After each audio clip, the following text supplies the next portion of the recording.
Good morning, it's me again. I'm on a rant this morning and I'm going to apologize in advance because one of the things that I see the most is people going around, you see them at Home Depot, they're trying to sell you solar, they knock on your door, they're trying to sell you solar, and they promise you that your property value is going to go up, all of your debts will be paid, you're gonna get this great return on your solar, you won't ever have to pay a utility bill again, your hair will grow back, all kinds of things. And the fact of the matter is, it's just not true. In fact, I've seen more home transactions fall apart or get very complicated because of solar. So I'm gonna tell you why solar does not make sense and then when it does make sense. First of all, there's a right way and a wrong way to do it. The wrong way is to go get a lease, a 30-year lease on a solar panel that, by the way, is gonna be completely outdated after the next 10 years, okay? If you look at solar panels that started in the 90s, 2000s, they're completely different than they are right now.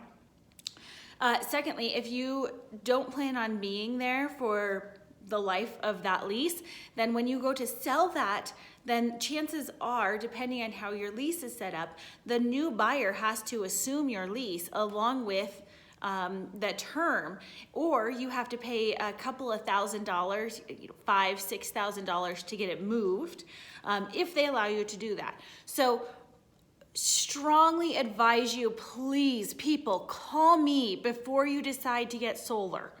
Here's the biggest reason not to get solar. You should not get solar if you don't have an energy rated home. Let me explain to you what that means. In years 2003, in years 2006, in years 2012, building codes changed, and that also changed the efficiency of homes as well. So that's important because if you don't have a high efficiency home, probably built after 2012, and it has a HERS rating score of a 65 or above, do not get solar. I repeat. Here's why. The HERS score, which I just mentioned, is basically a evaluation of how efficient your home is. The higher the number, the worse it is. It's like golf, so you want the number to be low. If your number is not 65 or lower, you have no business getting solar at all. Why? Because you're just gonna end up paying for the solar lease on top of your utility bills. Your utility bills are not necessarily gonna go down. You might break even if you're lucky. Otherwise, it's gonna do you no good, okay? So that's one thing to consider. The other thing to consider is if you have natural gas. If you have a natural gas hot water heater, a natural gas stove, a natural gas, anything like that, you have no business getting solar, okay? There's just no point in it because it's natural gas, okay? It's a whole different ball game. And you know your property value does not go up because you have solar, by the way. Not true. So anyways, I'm so tired. They knock on my door. They try to sell me solar. Sometimes I get irritated. Sometimes I kind of try to mess with them a little bit. It's probably not very nice of me. But nonetheless, I just wanted to tell you guys about that. Now, here's the other interesting part. Your utility bills are 85% of your utility bills are directly related to how efficient your home was built. That means that you, as the consumer, only account for 15% of your utility bill with your use and your habits and things like that. Something to think about if you have a Nest thermostat that tries to save energy for you, but you haven't done the insulation in your attic properly, or you have an older home, it's really not as efficient, okay? You're turning that thermostat down, you're turning it up.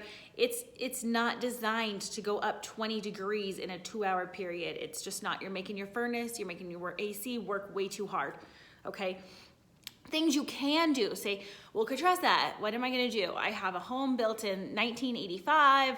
I'm trying to be more energy efficient. I'm trying to lower my utility bills. Here's a great start. Start with your light bulbs.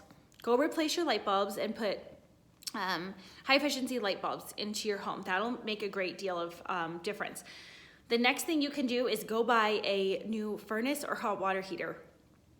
Don't get sold on high efficiency just because it is what it is. Excuse me. I'm ranting too much, clearly. Make sure that if you're buying a high efficiency appliance, that your home, your ductwork, everything like that can accommodate a high efficiency appliance. So many people want to go out and buy a tankless hot water heater. They're great, don't get me wrong. Some people love them, some people don't though. However, if your gas line to your hot water heater is not 1.5 inches, you have no business getting a tankless hot water heater because your gas line can't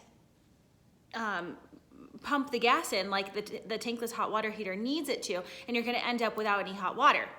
So just things to think about when you go out, and these things sound really good, and these salespeople, I mean, maybe they do, maybe they don't know all of the ramifications for your specific situation, but I'm happy to, help you guys walk through that. If you do need help, let me know. But sometimes it makes sense, and a lot of the times it just doesn't. So anyhow, if you're interested in a new high efficiency home though, I can help you with that.